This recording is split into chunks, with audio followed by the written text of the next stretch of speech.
presentation is just a series of points to get me started on what I'd like to talk with you about. I grew up in West Brunswick. I still live on the land my grandfather got in 1900 when he came out from Barcelona to Australia. The mayor of Bendigo was travelling through Spain and he liked the Spanish tomatoes. And he brought out 3 market gardeners, and one of them was my grandfather. And in the 1950s, he split that land between my father and my uncle. So the 7 of us grew up with our 10 cousins next door. And anybody with that name in Australia is related to me. Interestingly though, I look extremely Irish. The rest of my family is from County Tipperary and County Kerry. And a few years ago I had occasion to meet the then Consul General of Spain who was here. And I could tell he was talking to his translator about me. And he had recognised my name as Catalan. And I said to them both, I know you're talking about me, what are you saying? And he said, what he's commenting on is how can someone who looks like that have such a revered Catalan name? But in my defence, in 2006 I took an exhibition to Dublin, and of course I went to where our family came from there, my mother's family, and I found that we had donated the village library, so I thought that's a nice connection for a bookseller to have. And then I went on to Barcelona to where Grandpa came from, and there was the Dalmau bookshop. It was 3rd generation. So I'm genetically coded for this. There was nothing else I was going to do.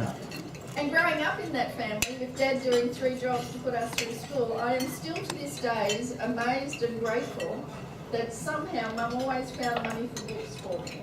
So every Christmas, every birthday, I would get the latest Agatha Christie or the latest Arthur Upfield.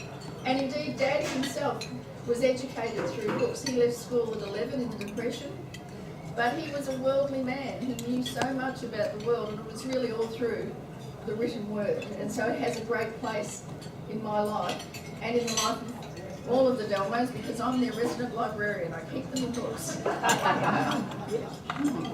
Now today I'm going to talk with you about the digital revolution, and what it means for the way we communicate and the way we live our lives. We'll talk about printed books versus e-books, and then also about the role of bookshops. The world has changed utterly. In 1977 at RMIT, when I was studying librarianship, we were working on cards and the Dewey Decimal System. Sorry, I don't understand. And when I say that to young school children who come in on tours to the store, they look at me as if I've got 2 heads. But the reality is that's how quickly our world has changed. In the last 30 years, it's changed utterly. Oh dear. I love this quote because it really says everything about me as well as anyone else. The bicycle was the last advance in technology everybody understands. I subscribe to that. You know what a bike is, you know what it does, and you basically know how to use it. But beyond that, we're all confused. I have an iPhone, so I can make a call and that's all I need to do. I don't know anything else about it. And if anybody tried to explain it to me, they would be frustrated beyond belief. But the reality is, we do have to keep calm, and we do have to pedal on, and we have to embrace technology, because that's the way we're all living. And there are many upsides to it, of course. But just to give a sense of what that means to us all, the first thing is privacy. There is nothing really private anymore. And it doesn't matter whether you're active in the social media world or not. Reality is, we are photographed pretty much on every city corner as we walk through our city. We are investigated online for every credit application we make. There is no such thing as privacy, and this has been a hard thing for the publishers to learn in terms of copyright. It's very hard to maintain a sense of copyright in this world. And they're finding the world has changed on them, and they're kicking and screaming because to them they contract an author, that author is theirs. Well, he or she isn't any longer. He or she can actually deal directly with me as a bookseller, can talk to any of their readers around the world. And so it's very hard to have this notion of quarantined, controllable life. For us in business, in branding, you know, I've been really mindful for years saying to my colleagues, you have to understand we are not in control of the perception of Reader's Feast. That is for anybody to put anything about us on any forum, and in a moment they can either undo us or elevate us. And that's why it is so important, and it always was, but it's more important now perhaps, to make every moment count when you're in business. Because you simply do not know who's going to learn about that, and how they're going to learn about that, and what the perception is going to be for people. It was interesting, I started Reader's Feast, what became Reader's Feast 25 years ago. And the then owner of that building on the corner of Burke and Swansea Street, in interviewing me, would ask me what I thought a good bookshop was and what we were going to create. And I said, well, it has to be a place of welcome. It has to be a place people with booksellers, people passionate about books and who know books and can impart that knowledge to you. And it has to be about service, about being genuinely interested in helping people. But at the end of the day, there are a lot of prejudices inside and outside the book trade. As I explained to him, people think that all independent bookstores are fantastic, that there's this corner little bookshop and the owner loves books, and I think all chain bookstores are by definition bad because that's just students, getting through their college years and they don't really know books. And neither thing is true. You either are a good bookseller or you're not. Now, he started that business as the first gimmicks outside of Sydney. And I said to him, you're going to have to differentiate us. And so we set about doing that. Well, 5 years on, my paranoia about perception was proven because one Friday night we closed the doors and he had decided to dispense with the Dimmicks franchise and we were going to become Reader's Feast. So we closed the doors, we put new carpet down, we painted the walls, we took the stickers off 84,000 books and put on Reader's Feast stickers on 84,000 books. And then we had to do it again when the GST came in. And I said, not again, Mary, but we did. But for 6 months after we had changed, we then opened on the Monday as Reader's Feast. People would want to see the manager. And what they'd want to tell me was that now that we were independent, we were so much better. Our staff were wonderful now. And our range was so much better, and none of that had changed. So I felt vindicated, but I also felt frustrated because people see what they want to see. But now today, of course, even that is being taken out of control because anybody can write anything about you. Thankfully, so far anything anyone's written about us has been good, so let's hope it stays that way. And just to finish that story, I rang a niece who was 11 at the time, and I said to her, because we were wanting to differentiate ourselves out, I said, Laurie, what's a good name for a bookshop? And instantly she said Reader's Feast. And so she's now a project manager on a very big building site on Russell Street, and she occasionally mentions royalties to me, but we let that go under the carpet. The other part of our world that's changed so much is global reach, and this can be a good thing, of course. We are in touch with people around the world. We just arranged to be the Australian stockist for a book by an Irish artist, and I've had orders coming in from America for it. Now that would never have happened once upon a time. And we can reach out to readers across the world. Constant change is a downside, I think, of this world, in that nothing stays the same. Within any 24 hours, it seems, there's a new version of an iPhone or there's this new software or a new way to do things. I am being schooled in social media, and every other day one of the staff is saying to me, well, now that's good, Mary, we're on Instagram, we're on Twitter, now we've got to be on Tumblr, or now we've got to be on this or that. So I think there's a great pressure with the world today to keep up. Storage and device capability, and this is really a bugbear of mine in terms of e-books versus printed books. The reality is, when we're buying e-books, we're buying a license to read them. We're not actually owning those books. So we have to be clear about who's doing what and what we're purchasing, and then how we keep them. A lot of people talk to me about when they think that I'm against e-books, which I'm not, but they say things like, but Mary, I can have 10,000 books on my Kindle. I say, yes, you can. But are you going to read 10,000 books? Are they going to be the 10,000 books that you choose in your library? And how will you know how to navigate through them? And that's where I think we come in as booksellers, and librarians too, of course. The environmental issue is another thing with technology. There's a lot of talk about, within the book industry, about the sustainability of the printed word. And I get this occasionally when I do radio interviews and people call in and say, oh, well, we're saving trees by having electronic books.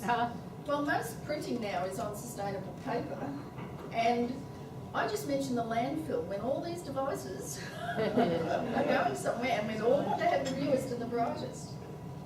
Accessibility for all is a real positive of the technology today, isn't it? In that any one of us can have access to pretty much anything. It's how we use that information and how discerning we are with it, I think, that is critical. I'll jump over the ebooks. The digital libraries, the Amazon thing, there's a lot of disquiet, and has been for about 15 years, about who owns what. So Google were systematically digitising all the libraries around the world.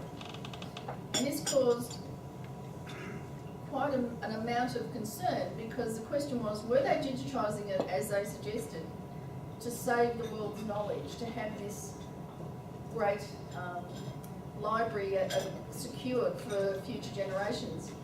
Or were they securing it so that future generations could be told, thank you, that'll be 10 cents to read that page? And there's been a lot of debate about that. And currently, and I don't pretend to understand it all, but there's a huge furor between Amazon and Hachette, who are a French-based global publishing company, and it's about the pricing of ebooks. Amazon are wanting them to be a lower price. Hachette are saying that they need to have enough money for royalties for authors. And the authors are coming in on two camps. Some saying, well, at least Amazon got our book out for us. But others are saying, but no, we're not going to get any sort of care or attention from an Amazon in this world.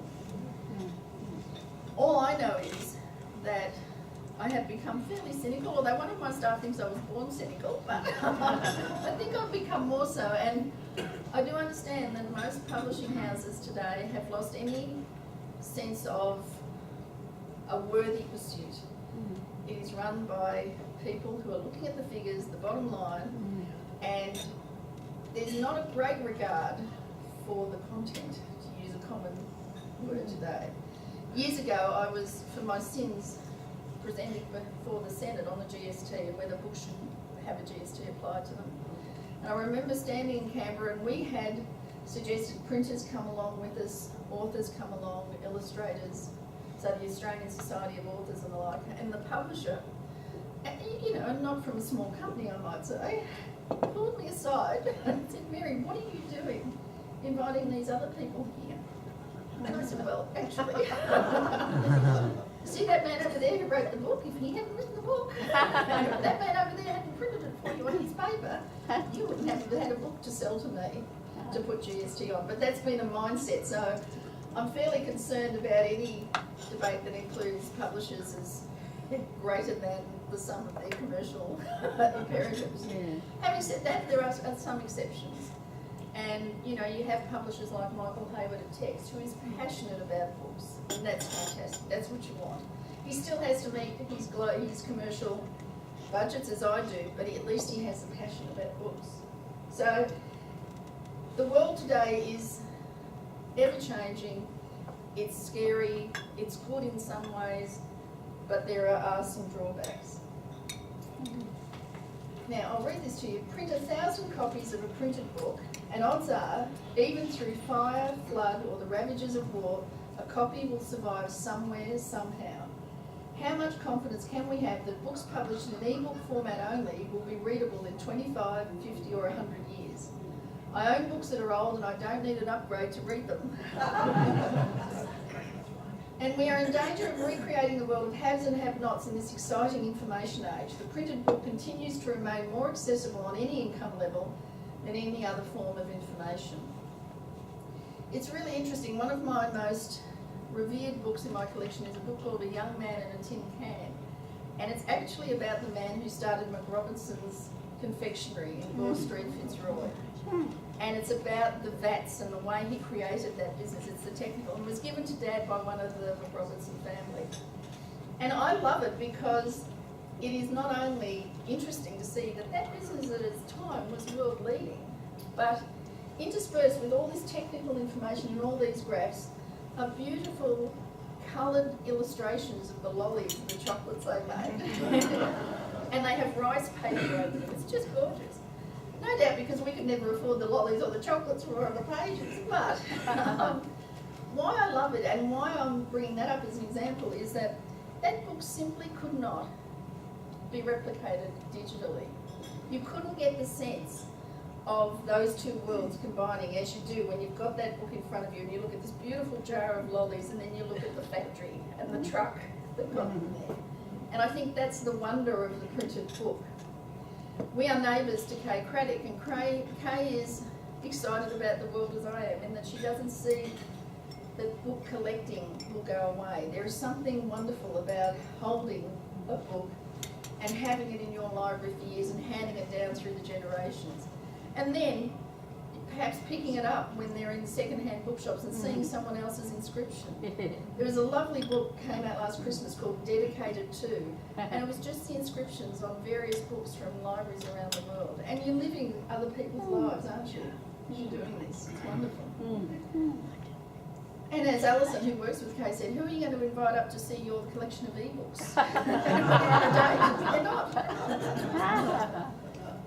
The second quote there about the danger of recreating the worlds of haves and have-nots is interesting, because to have all this technology, nothing in this world is free. You do have to spend money on it, and there are people who can't do that, who can't buy the latest iPhone and have the latest upgrade, or whatever it is. Downgrade, that was a Freudian slip.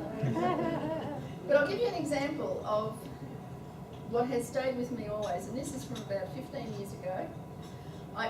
You could time it actually to when the GST came in, because we just lost that fight and money had gone to the Australia Council and they were going to engage the Australian public in the wonders of reading.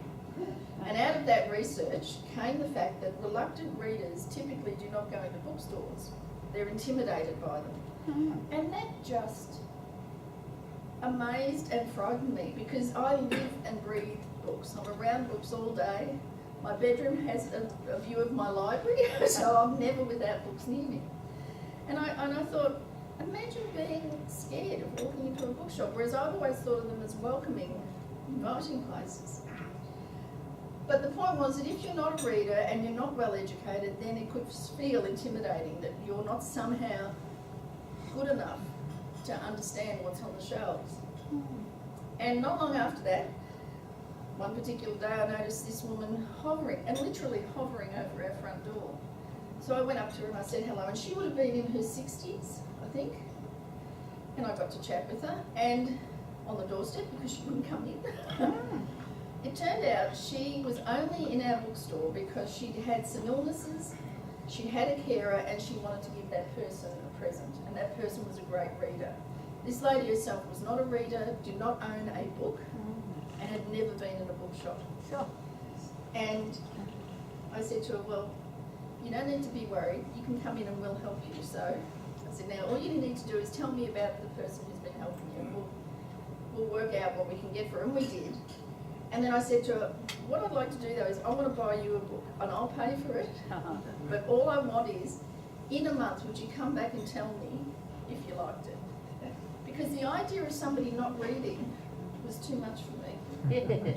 So she did come back, and she continued to come back then for many years. And one Christmas, we were knee-deep in customers, as we like to be at Christmas time, but I saw her in the distance, so I waved to her, and she waited for me, and I went over and wished her a happy Christmas. And she said, Mary, I've lived in a high-rise housing commission flat in Kensington pretty much all my life, but now I live in the world of books. And I thought, my work here is done. That was just fantastic to me. And that's what I don't think you can get. And I don't think you can trust what you're told necessarily in the digital world. So somebody might have been able to suggest books to her over an email or whatever, but I don't think she would have had the same experience, and I don't think she would have become a reader. And what she did know is that she could trust me. And that's what you can't do with the digital world either. I've been horrified to learn that, but not surprised really, that a lot of authors now are writing their own reviews under pseudonyms to try and get their sales up. Oh, that would You be think, good. there you go. So you never quite believe what you see or what you read unless it's in your hand. The second quote is, as the culture of distraction comes to play an increasingly significant role in American life, it will become more and more necessary to refocus our attention on actual communities, on real friends and neighbours, on the significance and value of our physical rather than our virtual environments. These, after all, are sources of information too, a slow, subtle, ultimately invaluable kind of information, irreducible to binary code. It may be that this kind of information, the kind that comes from experience in the physical world, is the kind we are least capable of doing without. And it sums up to me my experience as a bookseller, that we're part and parcel of the community and the real experience. I know it's 1:10 on a Thursday because Mr. Hudson was talking to Maria, because that's part of his world and his routine. I know it's Friday night when the Lennys come in. They're a father and daughter. She's a teacher and he's an academic, and they meet in our store every Friday night, have a chat, and go and have dinner together. So the bookshop for them is part of their world. I often say, much to the discredit of pharmacists, but you don't sit around and talk about who your favourite pharmacist is. But you might talk about who your favourite bookseller is, I'd like to think. You do, people talk about my bookstore. And that's why it was so important to me that we were clear about our intention and what kind of bookstore we were going to be, and to stick to it. Because I knew people would build an association with us and would come to trust us. And so we had to be genuine. And this is a distracting world. I see it because I can't use my phone other than for phone calls. When I'm having coffee out, I'm just looking at the world around me. Everybody else is doing this. They're walking down the street. They're getting run over because of where it is. And there's no interaction. It really is quite amazing. But the best example of this, and the most heartening I saw recently in one way, was a family sitting at dinner. The father and mother were on their phones, and the two teenagers were sitting there. And I thought, either their phones have been confiscated and their parents have them, or hopefully they're already over this and they know that there's more to the world than sitting texting. I don't know. I'd like to think it's a second. Is there a special case for bookstores to be seen as commercial and cultural? Now, this is a big thing with me, and this goes to printed books versus e-books. Because with printed books, we're creating a whole world, and we're creating a physical bookshop that people can come to. And just as that example with the lady from Kensington, Mr. McCulloch came in probably the third week we were open, so this is 1991, and he looked dishevelled, and he had egg stains on his tongue tie, I noticed. And he was fairly gruff and grumpy, but I said hello to him, and was there anything I could help him with? And I remember his first words to me were, "You couldn't possibly help me." Okay. Where do we go from here? It turned out, he said, "You won't have the books I want." I said, "Well, why don't you try me? We'll give it a whirl." And again, he became a regular customer over many, many years. And about 2 months further on from our first meeting, he said to me, "Why are you nice to me, Mary? Why didn't you just throw me out?" I said, "What do you mean?" He said, "I was thrown out of technical books, I've been thrown out of McGill's, and somewhere else." And today I often think, yeah, well, where are tech books at McGill's today? But I said, "Why did they throw you out?" He said, "Because they just saw me as difficult. Because I wanted to have a talk with them, and they didn't have time, and I always was looking for obscure books. But you always talk to me, and you find the books for me." I said, "Well, that's what we're here for." And that's what the enjoyment I get is from matching people with books. And again, that human connection, I think, is what a lot of the people in the technologically advanced world don't understand, that as a species we need connection. No man is an island, and we aren't isolated. And bookshops, for most people, are welcoming and are a place that isn't threatening to them.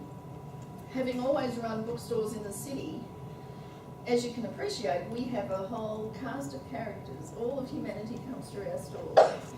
But I've always thought that's fine. If somebody who's homeless wants to sit in my chairs for a Friday night out of the cold, I'm perfectly happy for them to do that. Because I think we're providing a service that we as a society necessarily don't always provide. There was a group of fellas who became part of that choir of Hard Knocks. When they weren't singing, they were holding debates in my shop about world politics and all sorts of things. But that was okay. But that's it. I think a bookshop is more than a commercial exercise. It's cultural. When I go, if I ever get out and I go to the Melbourne Film Festival or the Comedy Festival or the MSO, I'm waving to customers in the audience. We're all in the same area of interest, have the same area of interests. I think a city that doesn't have a bookstore is less for that. And I do know that a lot of people visiting Melbourne are amazed at the fact that there on Collins Street you've got an antiquarian bookseller, us and the Athenaeum Library, all in one block. As Kate coined it, the old, the new and the borrowed of the book. But it is quite remarkable, and I think there's a case for us. We've done a lot of philanthropic work over the years, and that comes from my background, because it was remarkable that Dad got the money for me to have books, so I know what it's like not to have books. So when the Harry Potters came out, we made sure through the Western Chances charity that those kids who couldn't afford those books got them. And I would like to think they'll have those physical books with them down the years, and it will mean something to them. And much more than something they've read on an iPhone. Now the question is, am I just old and this world has passed us by? I don't think so. I am old, but I don't think it's passed us by. During last year, John Fain, he does Industries in Revolution, and he asked me to go on and talk about books. And he then had talkback. And a 9-year-old boy rang in, and John said to him, well, surely you read books on your iPad. And the young boy said, absolutely not. That's for games, that's for homework. I go to bed with a book. And I thought, that's my boy.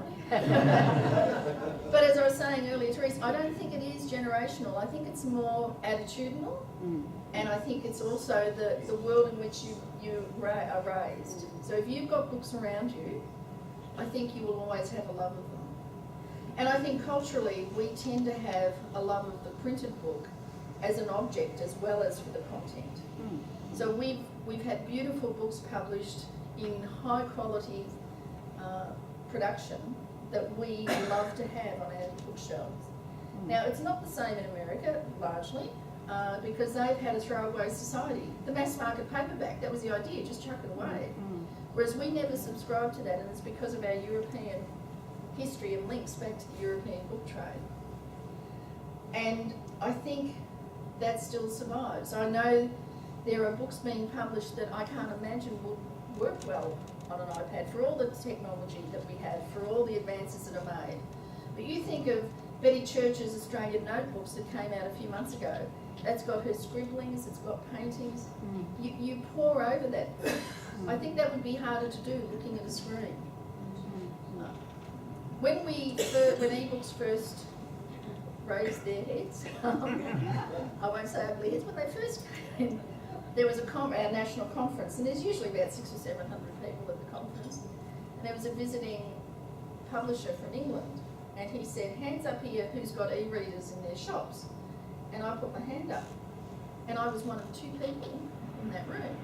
And I had other legendary booksellers who were sitting near me turn to me and say, you're a traitor, Mary. And I said, no. I stood up, I said, boys and girls, you have to understand, this is our Kodak moment. Do you imagine that Mr. Kodak could have imagined that we would all become photographers off a little thing called our iPhone? You have to embrace change, but you don't have to give up everything to do that. And that was my point. And that Christmas, a woman came racing down our stairs, and she desperately needed an e-reader for her 96-year-old mother. And I said to her, leave your mother alone. You do not need an e-reader.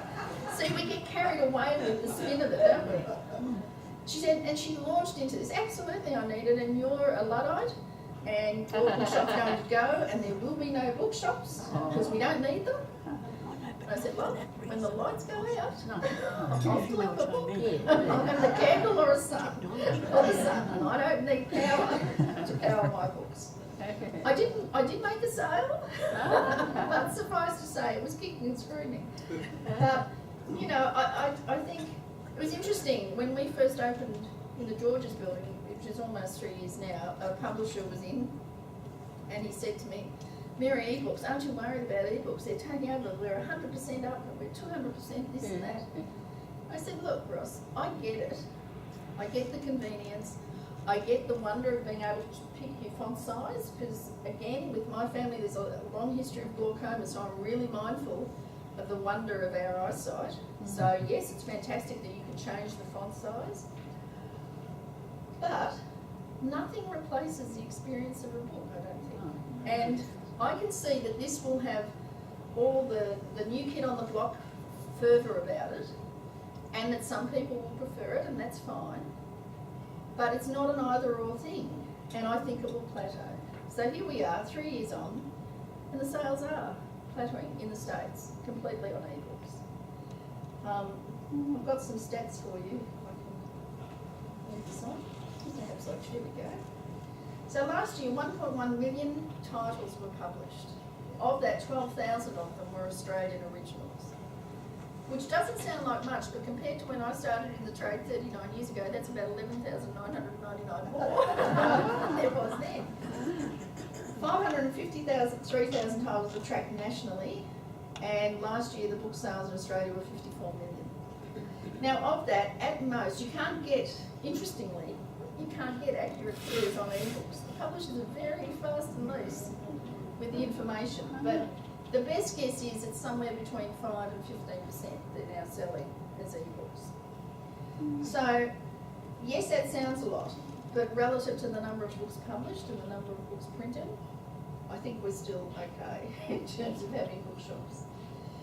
The tracking of books, that's Nielsen data, and this was introduced some years ago. Prior to that, no one could get a bestsellers list across the country of what books were selling in Australia. And the publishers in particular thought this was a bad situation. I never minded it, because I thought, you don't want those sorts of lists, because then you'll publish that list and we will get books that are simply playing follow the leader. And that, of course, is largely what's happened. Yeah. So I know that if a Monday morning in this country, every publisher is not on the phone, they're looking at their figures, those data figures, and they're deciding, will they publish this next book or will they not, based on how their sales are going.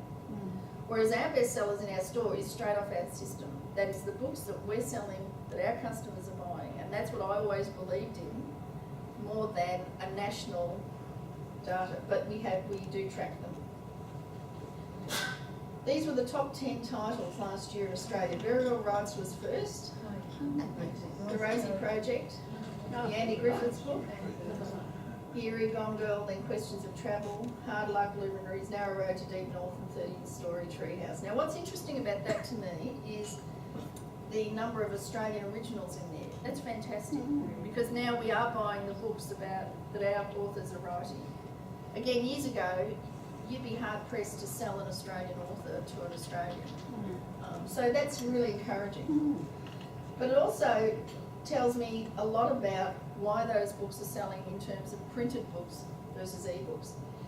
Burial Rights is sold in our store and Rosie Project because we're telling customers about them. I loved Burial Rights. It's in my top 5. I just think it's the most beautifully written book. Well, I started telling people about it, and that's why that's in our top 10, and I'm sure that's what's happened across the country. It's word of mouth, and that's a huge thing with books. And it's not only word of mouth, but it's handing on the book to someone, isn't it? Which again, you can't do with e-books. So you might give your copy to someone who hands it on. There's a great thing called book crossing, and it's this organisation of people who leave books around the world for others to pick up. And we sponsor their conference, and it's just fantastic because, again, it's getting books into hands of people who may not otherwise have them, but it's that connection across the world through books. The Rosie Project, I don't know how many of you have read that book.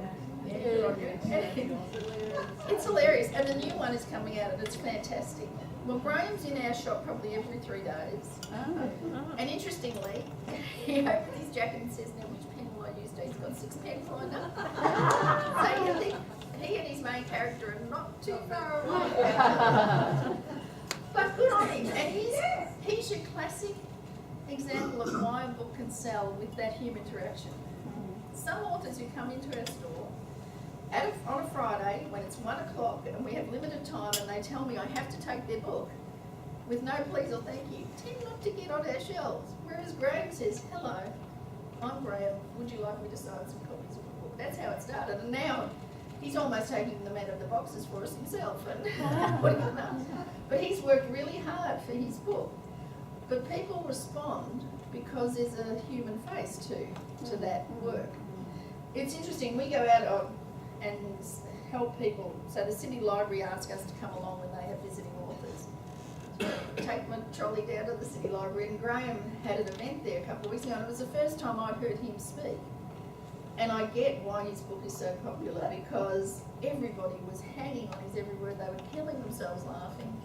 And he was just in the world of his characters. So that's there because he's worked hard for it, and because booksellers have loved talking to people about him as much as about the book. You know, the luminaries, Question of Travel, they'll be there because of the literary awards. And that's an important thing now. That's a marker often of how a book will sell if it wins an award. And then a couple of kids' books there, which is fantastic. So there's a whole number of reasons why books sell and why they don't, but largely it's about how we respond to them as readers and booksellers and us telling other people about them. And that's something you can trust when you've got the person in front of you telling you about it versus the online and what may or may not be a real review. I'll tell you quickly a story. Years ago, Nicole said to me, I'm very fortunate. My staff have all been with me for 25 years, and a couple of us have worked together for 35 years. So we're serial booksellers. There's nothing else we could do. But Nicole came to me and said, Mary, you will love this book, trust me. And it was called The Shadow of the Wind by a Spanish author, Carlos Zafron. I loved it. Set in Barcelona in the late 40s. And I hand sold that book. I just told everybody about it. Because when you love a book, you want to tell people about it, don't you? And Michael, the publisher, said to me later, oh, Mary, you've made this book in Australia for us. We'd sold thousands of copies. It was fantastic. So fast forward a couple of years, Mary, Carlos is coming out. You have to meet him. Oh, well, this will be fantastic. So with my Catalan background, I thought, I had this image of what Carlos would be like, and having read the book that was so lyrical. Well, Carlos came into the shop. Carlos had been living in LA for a number of years. He had a baseball cap turned down. He was chewing gum. No, let's stop it right here. That's where you want technology to hit the rewind button. So no, that's not the Carlos we expected. And of course he was a very nice man, but he lost a little bit of his luster that day. At the end of the evening though, he told me he was going back to live in Barcelona, so I But that's not the end of the story. A couple of years later, Mary, Carlos has written a new book. Great. And he's put a character in a bookseller with your name in honour of you. Oh, wow. Isn't that cool? Well, I read that book and it was awful. Just the worst. So I kept a very low profile, and I wasn't there when Michael wrecked the next time for about 6 months until we could all just let that slide away. This is the great thing about books too, that, they can start conversations, they can end conversations if you don't like them. But they're part and parcel of the world around us and the way we understand the world and the way we talk with each other. And for all the wonder of technology, it is being proven that we still love the printed word, and I think we will for many, many years to come and many generations to come. I was brave and just looked at some blogs about e-books versus printed books. And these were a couple of it seems to me they'd be young people writing these. I understand e-readers are more practical and logical, but there's nothing like reading an actual paper book. My books are me, I am my books.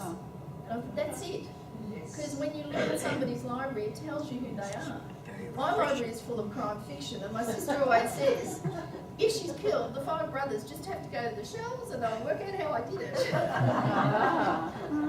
it. E-books are more practical, but I don't read to be practical. Reading is a whole experience, including those pages. The other big one that people say to me is, oh, but I travel all the time. Well, you would think they were lugging bricks. Whereas to me, having a book with you travelling is another companion. Yes. And you just sit somewhere and delve into it for a few minutes. Bookstores as community, as you know, and you can tell I'm very big on that. I think we are part of the community. And this one worried me a bit. When it comes to ebooks, if ever I buy a book through the Apple Store, I wish there was a button to donate $2 to my local bookstore. I'd rather they went to the local bookstore and didn't worry about the Apple Store. But there you go. I have to give a fair and balanced view. Yeah. So, is the printed word going to survive? Absolutely. It was a very smart invention. And like the bicycle, it's pretty easy to understand. Have there been changes? Enormous changes. But then again, when books came out on cassette, as audio books, the world was going to end then, according to booksellers. Well, it didn't. So there's always change, and I don't think we should be scared of it, and we should embrace it, but not to the detriment of what you already have. And so I believe absolutely in the value of both. As a reader, I doubt I will ever read an ebook, but that doesn't mean some people won't or wouldn't prefer it. Interestingly, the other big thing we're getting now is from people that they do take ebooks with them when they travel, but they read paper books at home. So they're already finding the balance of what works for them. As I say, when I grew up, the fact that I still have books that Mum and Dad bought for me is such a great thing. Had to fight with my brothers over them, but that's okay. 4 brothers are readers. One says his favourite book is Illustrated History of Concrete, but I know he can read better than that. But things like the Billabong series, Christopher and I love the Billabong books. And so recently he asked me, about 9 years ago now, to be honest, he said, what's going to happen with the Billabong books, Mary? Because we were packing up the house to rebuild. I said, there's no debate, Christopher, they'd be mine. But I managed to get him the same set, the same editions. I went round to Kay and other booksellers and I got him the same ones. But I've still got the ones we physically read. He's not getting those. This tells you how sad and how biased I am about books. When we left the family home, because we rebuilt, we're still on the land, we rebuilt. And this tells you my librarianship training. I put all my books in boxes in reverse alphabetical order, so that when I put them out, that's how sad I am. What I didn't realise was that in 2 years, while we were out of the house, I could buy a lot of books, and I was trying to intershelve them. And of course, the other great thing was, I'm a very hermit-like person. I'm happiest in my bookshop or at home reading books. But as president, I had to go to a lot of social events, and one was a trivia night. And oh my goodness, it went on and on and on. And then there was a lull in the conversation. And again, about 600 booksellers and publishers in the room, and the person running it. And you know how all books have an international standard book number? Yeah. And at the time it was 11 digits. And the fella says, what book does this ISBN belong to? And he rattled off a number. And I didn't even think, I just said Remembering Babylon by David Blue. The room stopped. I said, we know 2 things now. We know that's why I'm your president, and we know that I never go out. And it was about 6 months after that, they changed ISBNs to 13 digits, so I rang him and said, don't think you're going to fool me. I know what Remembering Babylon is. So, my sister, though, will tell you that I know very little about family history or hardly recognise anybody else, but ask me about a book and I'm your girl. And that's it. It's been a wonderful environment, and I believe it has such value for a community. And I get that all the time from our readers, young or old. They're still coming in, they still love books. They may use ebooks for various reasons, but the printed word survives and is, I think, in very good health. Thank you.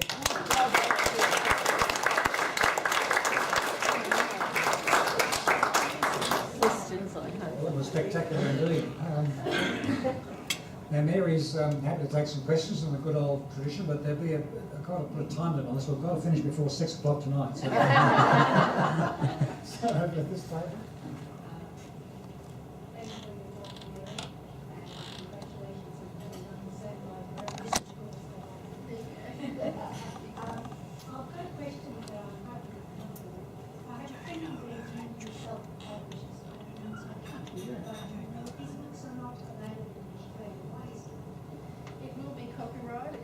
The question, please.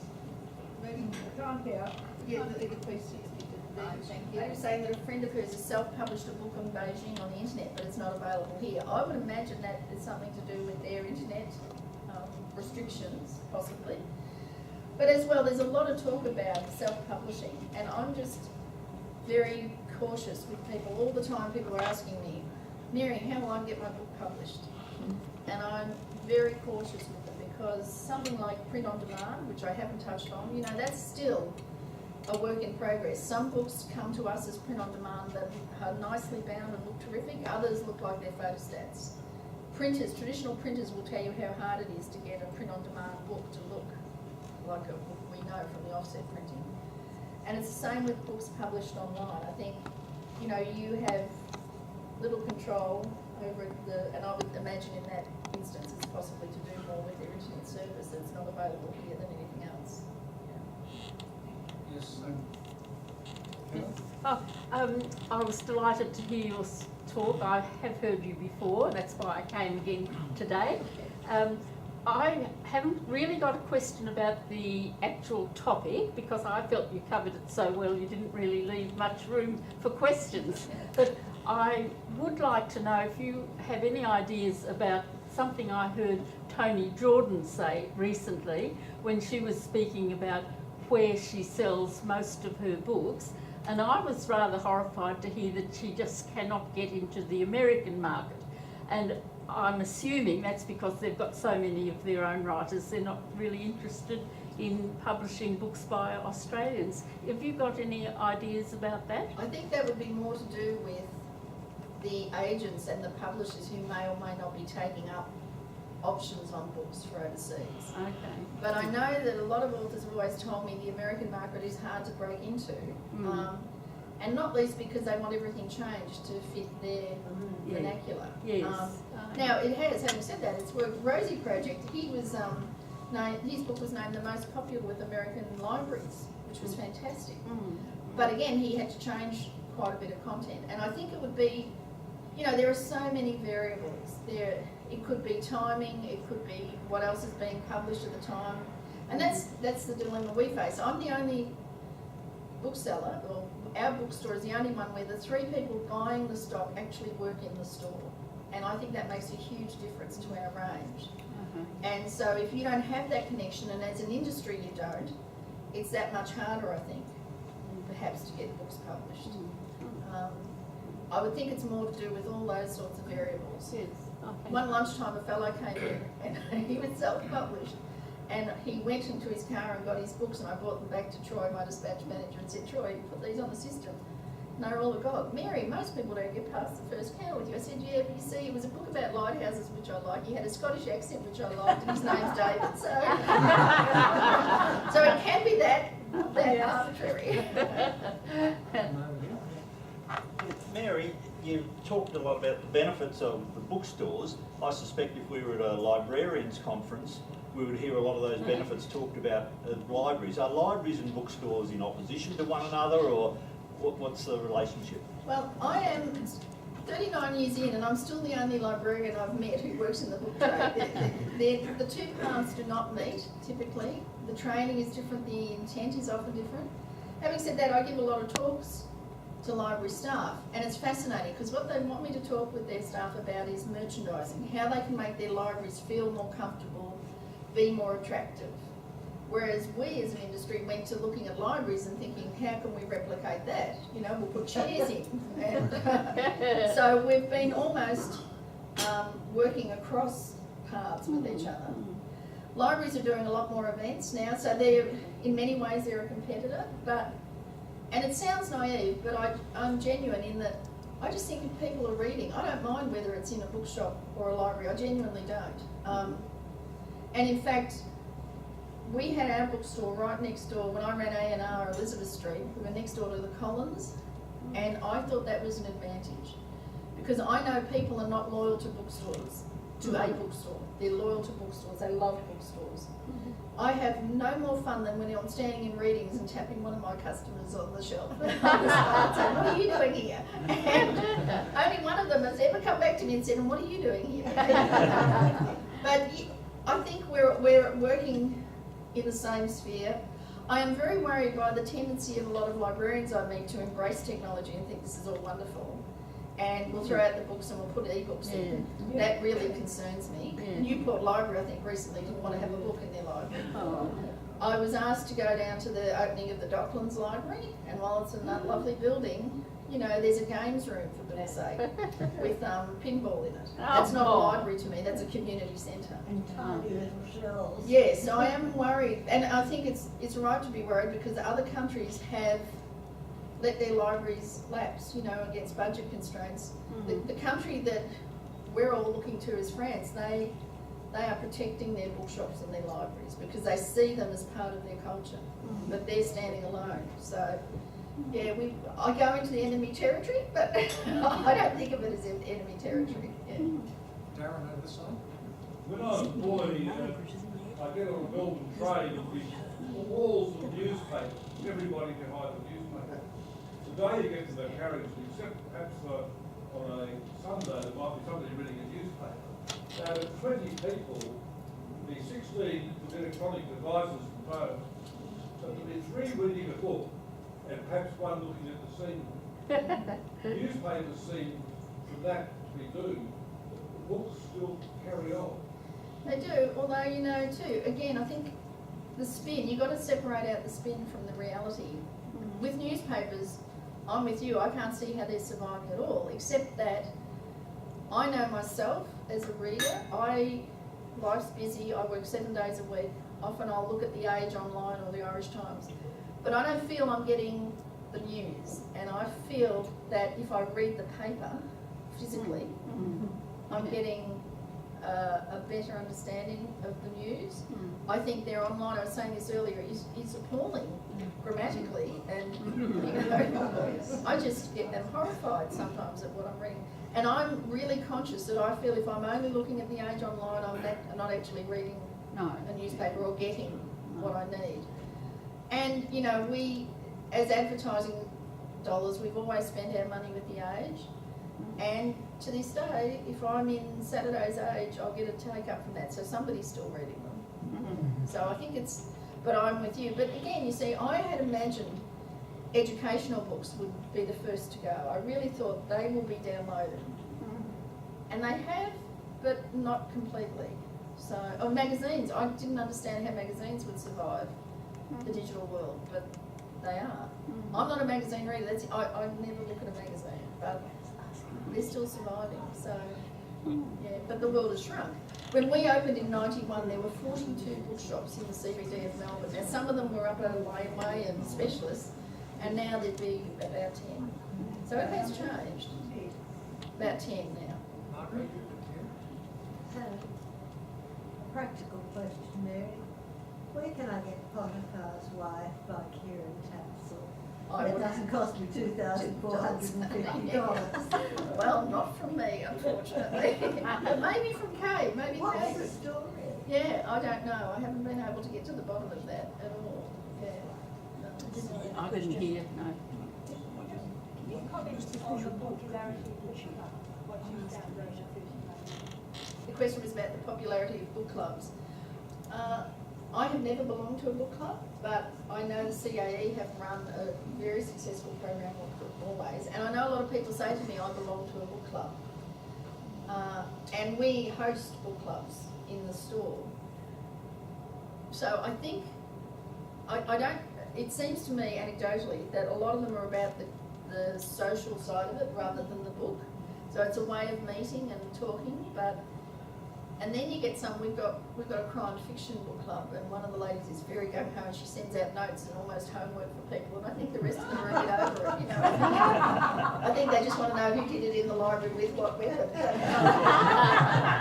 So I've never had a lot to do with them, but we host them, you know, we make our space available for them, and they seem to be a popular thing, absolutely. Yeah.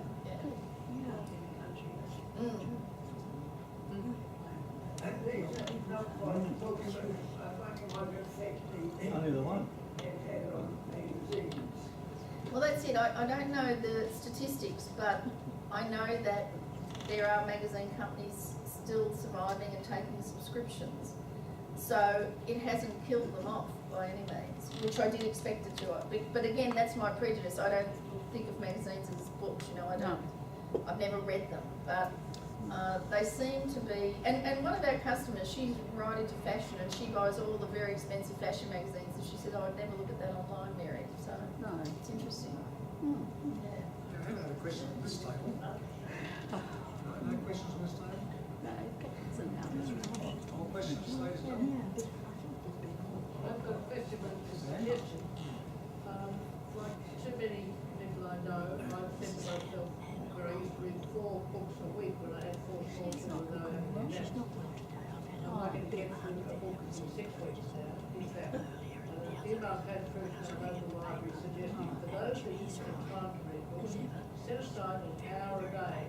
The last 2 weeks I've been doing that, but the primer, I can do it. I really will. I've been not going too close. They get engrossed in talking about the read my That's right. Well, usually I sleep about 2 or 3 hours a night, so I do all my reading at night. And often I'll look at the clock and think, oh, I better get to work. So. She is so natural. Isn't she gorgeous? Well, I can see that Mary was received with great enthusiasm by you all because she's passionate about her subject, and I think she had your imagination all the time. She certainly had my imagination, I guess, as a person who speaks on behalf of you to thank the speakers. I'd like to take a few notes to remind me what to say later. But on this occasion, I sort of got distracted by the fun of the presentation, and so my notes ran out after a while. So I hope I can do Mary justice. But it was a great introduction too about Mary's life and her history and how she ended up here in Australia with her family background and so on, and of course her genetically connected association with bookshops. I hadn't heard that one before. And you also reminded me of my days at university with the catalogue systems that I remember standing for quite half an hour or so because someone's standing in front of those 5 drawers, look at the top drawer, and I want to look at the one below, and I can't because this person's in front of the catalogue of all these cards. Whereas nowadays, of course, you go to any terminal anywhere in the building and you can do it without interruption of someone else down the room somewhere. So things have certainly changed, haven't they? That's introduced, I guess, the subject of electronics and the e-technology of books on a more wider scale. But Reader's Feast going for 25 years, that's quite an achievement, and I guess with your magnetism and the dedication of your long team that you have had there is part of the explanation for its success. The comparisons between hardcover books and e-books was interesting. I think you contrasted the issues there very well. But I must pick up one point. You did say that the modern books, the printed books don't require batteries or electronics and things like that. They do actually. I know a particular grandson of mine who's been known to sort of have a little torch under the blankets at the night time with a hardcover book. So the electronics are still needed with the old style books. And talking of old style books reminded me that about this time last year I was in the Oxford and Cambridge Club in Pall Mall in London, and they've got 2 magnificent great big libraries in there with all these big leather chairs and old fellows reading the Times and so on. But all these books were locked inside of sort of lead-lined glass doors, and you couldn't get at them. I guess if you went and saw an appropriate person with the keys and signed a few documents, you'd probably look at them.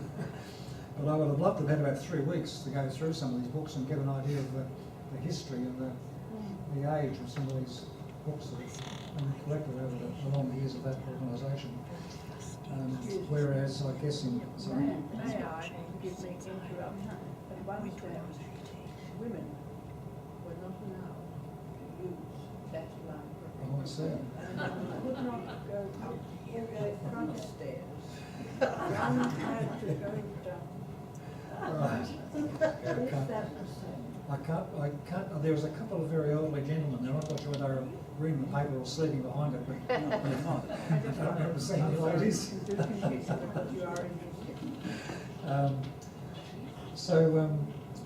Yeah, so that the e-books, I think we all share the same concern that maybe in 100 years' time we won't be able to go in a building like that and sort of see the time period of sort of 2013 to 2113, because it'll all be on floppy disks or something like that. And of course, only 15 years ago they were floppy disks, and it became hard drives, and then they USB sticks, and now they're clouds. So I just wonder where we're going to find our future pieces of paper or books to so conveniently read, and won't find the technology to go read it with.